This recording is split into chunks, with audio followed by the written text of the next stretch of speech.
Engkau sungguh Allah kami yang maha baik. Tidak ada Tuhan dan Allah seperti Engkau yang begitu mencintai dan mengasihi kami.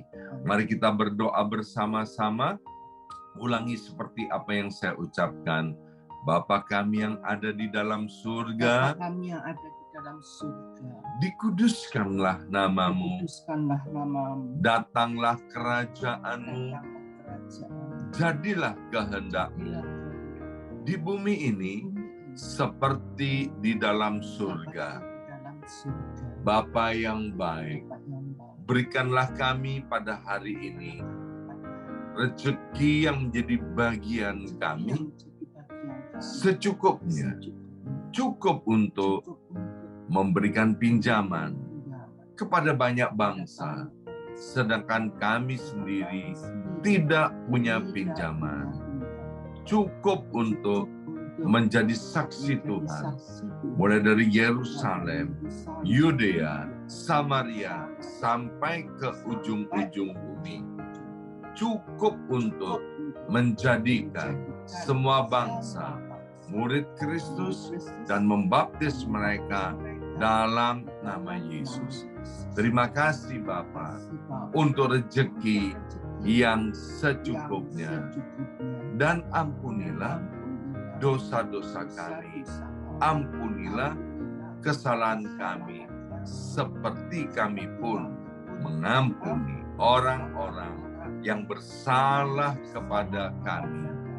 Dan janganlah masukkan kami ini ke dalam pencobaan, tetapi bebaskanlah kami dari segala yang jahat, sebab Engkaulah yang empunya kerajaan, kuasa, dan kemuliaan sampai selama-lamanya. Dalam nama Tuhan Yesus kami sudah berdoa. Haleluya, haleluya. Mari Bapak Ibu sekalian, sekarang kita bersama-sama secara serempak dan serentak kita akan menggemakan Mazmur 91 dan suara yang keras dengan suara yang lantang dari tempat kita masing-masing. 2, 3. Mazmur 91. Orang yang duduk dalam lindungan yang maha tinggi dan bermalam dalam naungan yang maha kuasa akan berkata kepada Tuhan, tempat perlindunganku dan kubu pertahananku, Allahku yang kupercayai.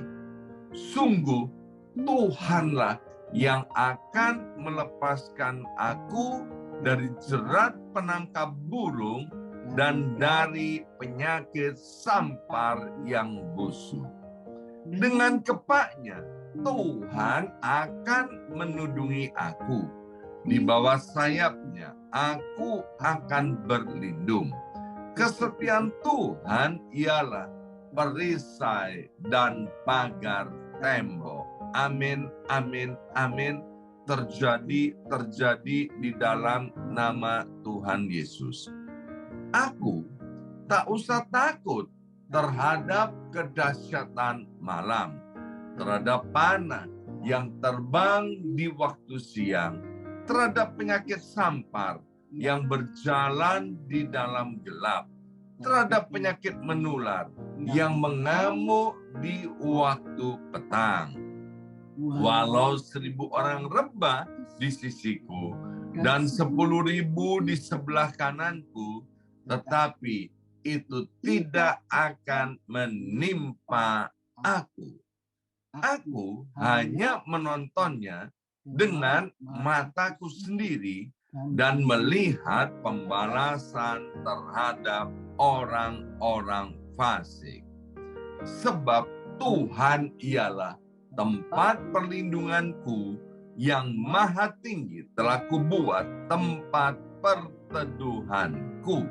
Amin, amin, amin. Terjadi di dalam nama Tuhan Yesus.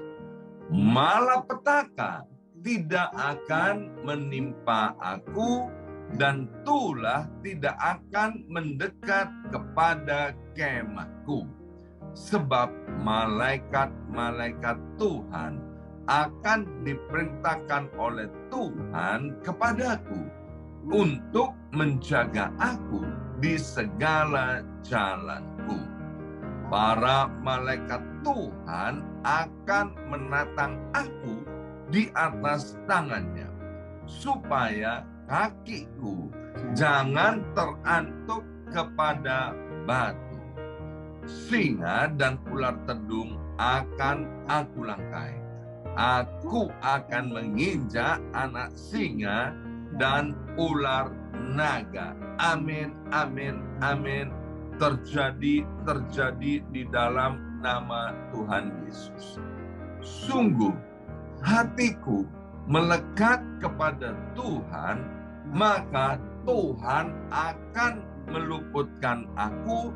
Tuhan akan membentengi aku, sebab aku mengenal nama Tuhan.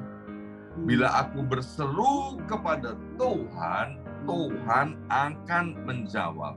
Tuhan akan menyertai aku dalam kesesakan.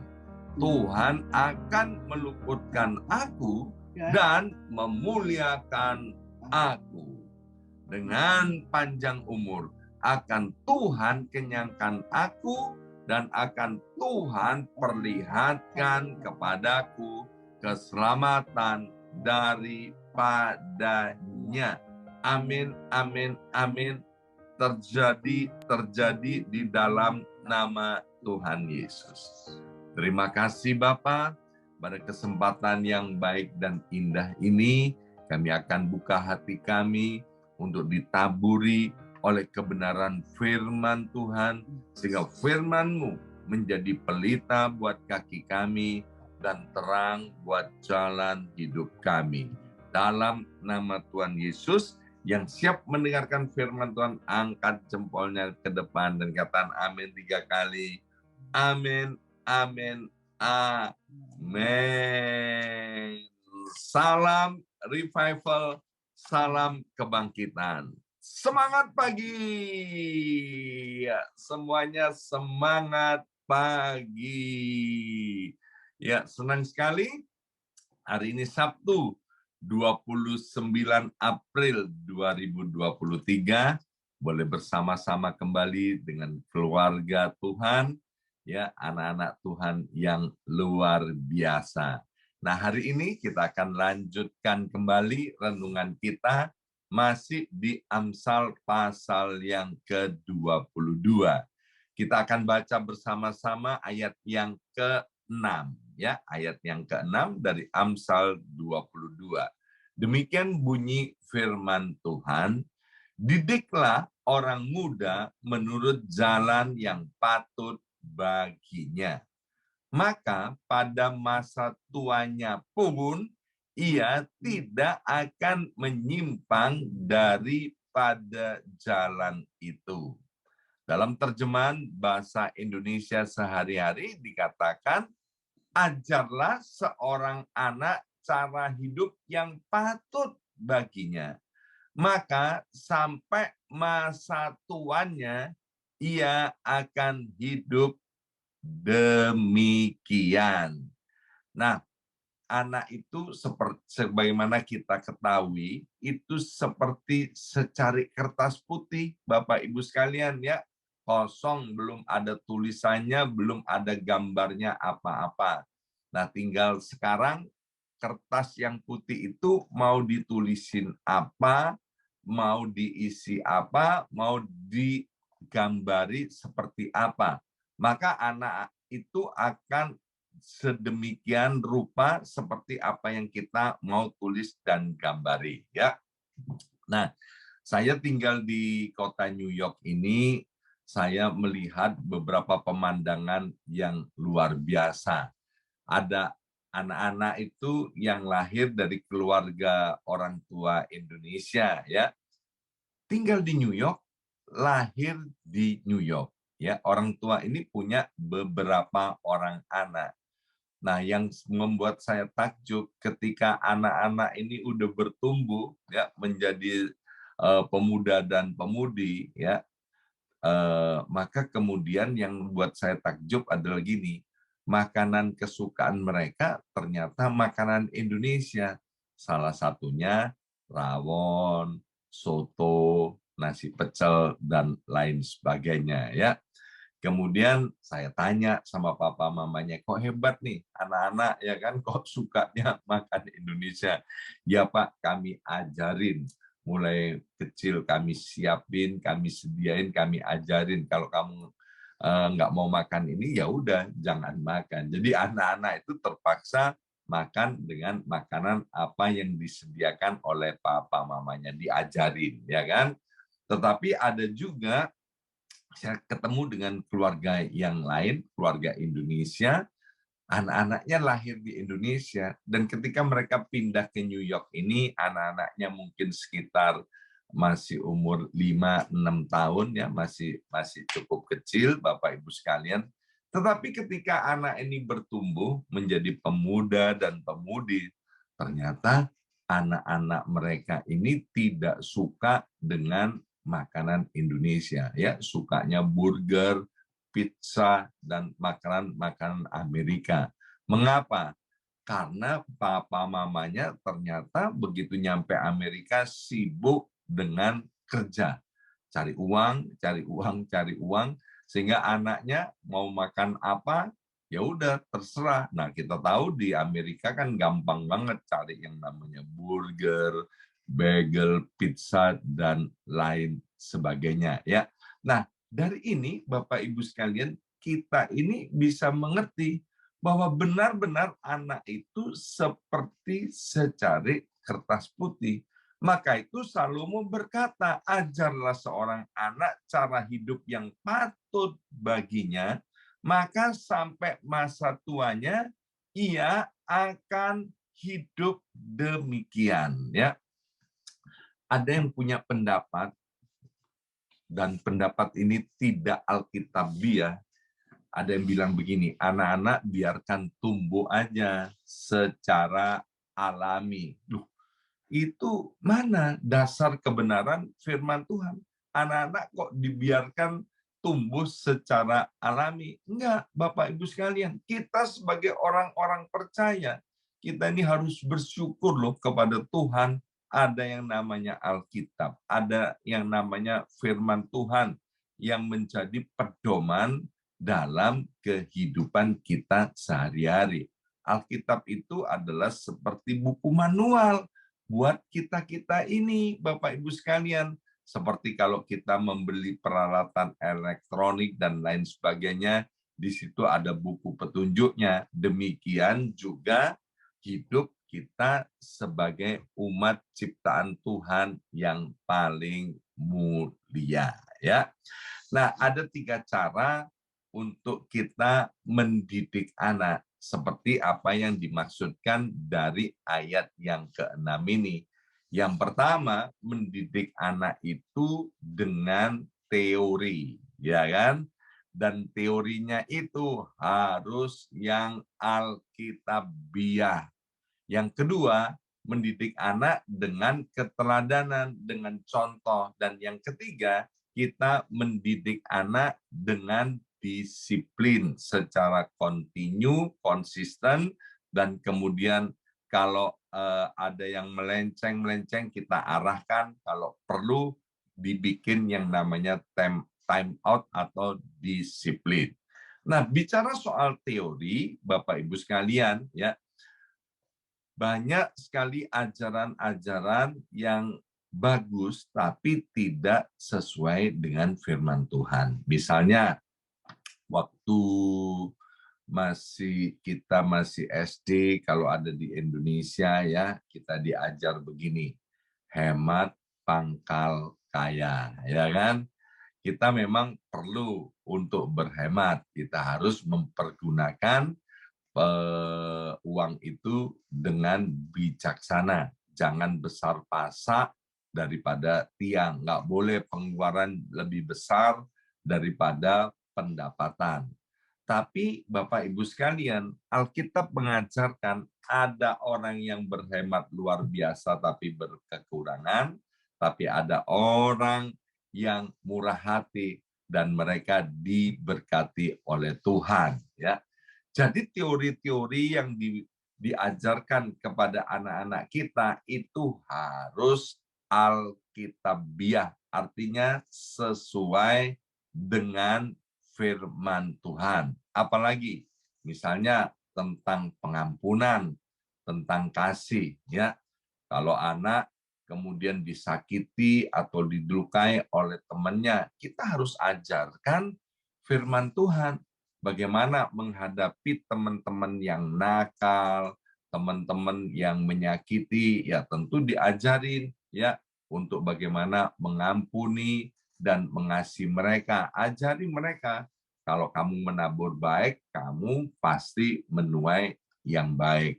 Kalau ada temanmu jahat kepada kamu, jangan kamu balas kejahatan dengan kejahatan, tapi balaslah dengan kebaikan. Dan kita ajak ya anak-anak kita sedemikian rupa, maka seperti yang ditulis di Amsal pasal 22 ayat yang ke-6 tadi, ketika anak itu bertumbuh makin besar, dia tidak akan pernah menyimpang dari jalan itu. Jalan itu jalan yang seperti apa?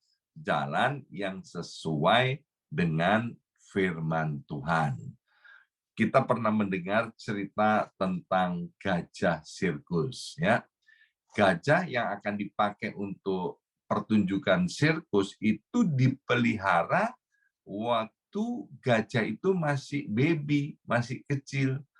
Kakinya itu diikat sedemikian rupa dengan rantai yang begitu besar, kuat, dan berat. Ya, sehingga rantai yang beberapa meter ini, Bapak Ibu sekalian, itu kalau gajah ini melewati jalan terlalu jauh, maka dia nggak akan bisa karena kakinya dirantai. Ya, maka kemudian ketika bertumbuh, maka gajah itu begini, dia berpikir bahwa dia nggak bisa jalan terlalu jauh, jadi jalannya cuma berapa meter saja, Bapak Ibu sekalian. Nah, kemudian ketika gajahnya terus bertumbuh makin besar, maka rantai yang besar itu dikurangi. Jadi rantai yang agak kecil, agak kecil. Tapi karena di kepalanya gajah ini, dia sudah berpikir bahwa dia nggak bisa jalan terlalu jauh. Sebab kalau jalannya terlalu jauh, kakinya akan sakit. Maka ketika diganti dengan rantai kecil, yang mana dengan mudah akan bisa untuk dipatahkan oleh gajah itu. Tapi karena yang sesungguhnya di rantai itu bukan kakinya, tapi yang ada di dalam pikirannya, maka gajah itu tidak bisa melebihi apa yang sudah ada di dalam pikirannya. Nah, demikian juga, ya maaf, kita nggak samakan anak-anak kita nggak samakan manusia dengan binatang. Tetapi ini penting sekali, apa yang ditanamkan di dalam pikiran anak-anak kita, maka itu akan terbawa terus sampai kepada usianya yang semakin besar dan dewasa. Ya, itu yang pertama, Bapak Ibu sekalian. Didik anak kita dengan teori, tetapi teori itu harus sesuai dengan firman Tuhan. Ya. Yang kedua, didik anak itu dengan keteladanan. Action speak louder than word. Anak-anak itu adalah tukang meniru, tukang mencontoh, ya kan, yang paling baik. Saya sering ajarkan kepada pasangan-pasangan muda, ketika mereka punya anak-anak masih kecil, saya ajarkan begini, bahwa kalau ditanya ini kepada anak-anak kita, kalau ditanya wanita yang paling cantik di atas muka bumi ini, wanita yang paling top di atas muka bumi ini, siapa? Maka anak kita yang masih kecil, dia nggak usah diajarin, dia akan bilang gini, mama, ya kan, mama itu paling top, mama itu paling cantik, mama itu paling hebat. Kalau ditanya, pria pria mana yang paling top, yang paling hebat, maka anak kita yang masih kecil akan bilang papa, ya kan. Nah, kalau papa dan mamanya dilihat sebagai satu pribadi yang hebat, yang top oleh anak-anak kita, kemudian kita sebagai orang tua itu mencari Tuhan, kita menghormati Tuhan, kita beribadah sungguh-sungguh kepada Tuhan, maka anak-anak itu dia mulai berpikir, oh, papaku yang top itu, mamaku yang top itu, kok dia cari Tuhan, ya kan?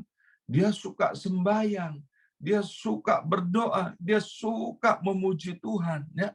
Berarti ada pribadi yang lebih hebat daripada papa mamaku, dan pribadi itu adalah Tuhan, ya kan? Tapi kalau papa mamanya tidak mengandalkan Tuhan, hidupnya sembarangan, maka percayalah anak-anak kita juga menjadi anak-anak yang tidak cinta akan Tuhan dan hidupnya juga akan sembarangan. Nah, Bapak Ibu sekalian, ya, dalam hubungan suami istri, ya, maka penting sekali buat seorang suami, buat seorang ayah untuk menghormati dan mengasihi anak-anaknya. Demikian juga buat seorang istri. Dia penting sekali untuk tunduk dan hormat kepada suaminya. Nah, dengan demikian, nanti anak-anak itu akan bertumbuh dengan baik bagaimana dia mempraktekkan firman Tuhan ketika melihat keteladanan daripada papa dan mamanya mempraktekkan firman Tuhan. Ingat, firman Tuhan itu bukan sekedar teori, tapi firman Tuhan itu harus menjadi gaya hidup buat setiap kita. Dan yang terakhir, yaitu kita penting untuk memberi disiplin kepada anak-anak kita. Ya. Nah, sebagai orang tua, kita ini harus mengajarkan kepada anak-anak kita mana yang boleh, mana yang tidak boleh, mana yang benar, mana yang tidak benar. Ketika mereka menyimpang dari ini, kita kasih tahu. Kalau mereka terus membantah, kita bisa memberi disiplin. Dan percayalah Bapak Ibu sekalian, ketika kita mendidik anak-anak kita dengan baik dan benar, maka ketika anak-anak kita tumbuh menjadi besar, menjadi dewasa, kita akan melihat jerih payah kita itu tidak sia-sia. Saya sering katakan kepada orang tua, jangan sampai loh nanti kalau kamu udah usianya lanjut, kamu itu muntah darah. Mengapa muntah darah? Karena kamu melihat kelakuan anak-anakmu itu enggak benar. Maka itu, Bapak Ibu sekalian, apa yang kita dengar pada hari ini, kita bisa terapkan dalam kehidupan sehari-hari. Kalau kita udah usianya sudah cukup, mari kita bisa terapkan juga kepada anak cucu kita, atau kita bisa ajarkan kepada orang tua yang Tuhan kirimkan di dalam kehidupan kita, bagaimana agar supaya kita mendidik anak-anak itu menurut jalan yang patut baginya, yaitu didiklah anak-anak itu sesuai dengan firman Tuhan. Saya tutup dengan kitab Mazmur pasal yang pertama, ayat yang pertama sampai dengan ayat yang ketiga. Ketika anak-anak itu diajar dengan firman Tuhan, maka dia akan seperti pohon yang ditanam di tepi aliran air, yang daunnya senantiasa hijau, kemudian yang selalu menghasilkan buah pada musimnya. Mengapa? Karena akar-akarnya itu merambat ke batang-batang air, karena hidupnya sesuai dengan firman Tuhan. Amin. Mari kita berdoa. Materaikan Tuhan apa yang sudah kami pelajari daripada Amsal pasal 22 ayat yang ke-6 ini, cara mendidik hidup daripada anak-anak, yaitu cara hidup yang patut, yang sesuai dengan firman Tuhan. Roh Kudus, Engkau menolong setiap kami. Terima kasih Bapa. Dalam nama Yesus kami sudah berdoa. Haleluya. Amin. Amin. Amin.